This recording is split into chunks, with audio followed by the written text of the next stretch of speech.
Hello! Donc aujourd'hui, j'ai invité Adrien pour nous Bonjour. présenter un peu ses métiers et ses cursus. Il est espagnol et français. Donc, En français, donc quand ouais. même, à moitié. Moitié-moitié, voilà. Je m'appelle Adrien, voilà, j'ai 22 ans, et, je suis actuellement étudiant, donc je suis en début de master Oui. en école d'ingénieur. Et dans 1 an et demi, je finis mon cursus pour être diplômé.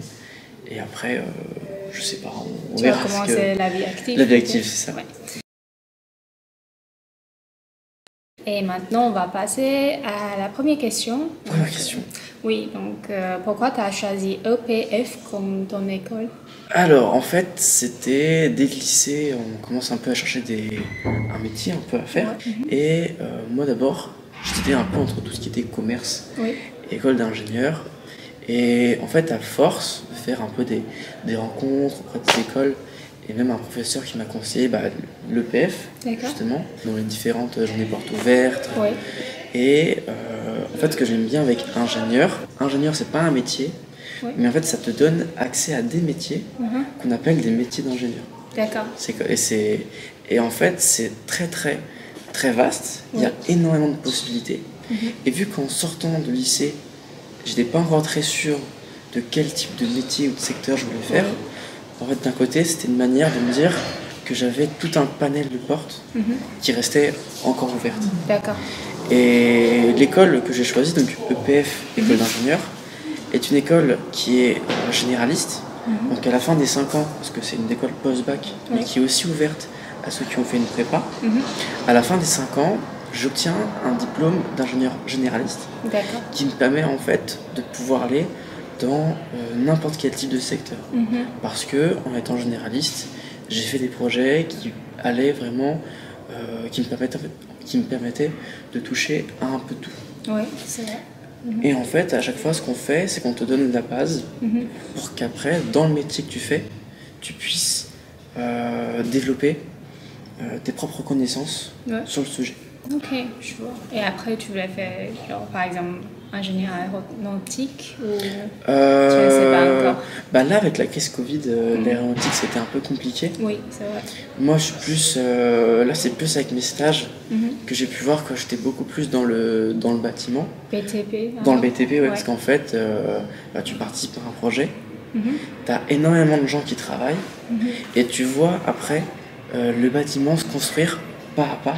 Donc que ce soit la terre vide, en fait, le terre plein. Là, On creuse, on fait les fondations, et après, soit c'est des gares et des métros, donc c'est tout en profondeur, soit c'est du bâtiment, et là c'est des immeubles énormes qui sortent de terre en très très peu de temps. Wow. Impressionnant. Ok. Et pour la deuxième question, qu'est-ce que tu as comme cours à l'école?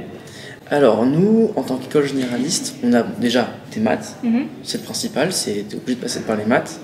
Tu as de la physique, parce qu'en fait on dit souvent qu'un bon physicien est avant tout un bon mathématicien, parce qu'en fait il utilise les formules mathématiques et les applique. Après j'ai aussi de la mécanique, du numérique. Maintenant on est obligé que le numérique, Oui, un peu parce de 3D. que de la 3D. Moi, je fais de la conception 3D. En fait, tout se fait par ordinateur. En fait, c'est que les maths, on t'apporte une base. Directement. C'est ça. Et après, c'est l'ordinateur, il va calculer à ta place. C'est ça. Parce qu'en fait, faire des calculs super longs, c'est long. Tu perds du temps. Et tu as le facteur humain qui fait que tu fais peut-être des erreurs. Parfois, ça peut être juste un petit moins, un petit plus que tu as oublié. Et puis, hop, faut tout recommencer. C'est mort. C'est ça. Est-ce que tu peux nous partager un peu les projets de l'école ou ton stage? Alors là, tout à l'heure, on parlait de tout ce qui était conception 3D. Oui. Et donc, en fait, j'ai dû, au cours de différents projets à l'école, concevoir, en fait, un bras robot. Donc, en fait, c'était créer une maquette de robot en 3D.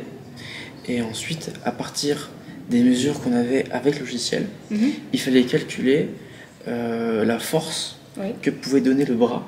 Donc en fait, c'est à la fois de la conception 3D alliée à la mécanique qui fait appel à de la physique. D'accord. Moi, je suis pas forcément fan des maths, mais c'est vrai que il faut quand même avoir une petite base pour commencer.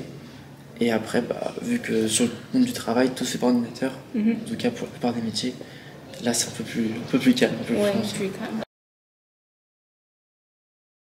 Après ton master, est-ce que tu voulais continuer un doctorat ou tu voulais lancer directement la vie active? Alors moi, faire des études après 5 ans, en fait je trouve que c'est un peu plus compliqué. Parce que déjà 5 ans c'est long. Et surtout qu'après, au niveau de l'emploi, on pense qu'avoir 6 ou 7 ans d'expérience en école, c'est bien. Mais en fait ça peut parfois être un poids lourd. Parce que tu n'as pas d'expérience professionnelle. Tu as plus en cours du théorique. Et les entreprises, elles ont en fait une sorte de fiche pour savoir quel poste tu peux prendre. Et en fait, vu que tu as moins de gens qui prennent un doctorat ou qui font des études après, ça devient assez compliqué. D'accord. Et moi, je me dis qu'avec cette force d'emploi, peut-être partir à l'étranger. Donc peut-être au Canada parce que notre diplôme a des valeurs, enfin est reconnu en fait là-bas. Et du coup, là-bas, c'est vraiment quelque chose qui est encadré.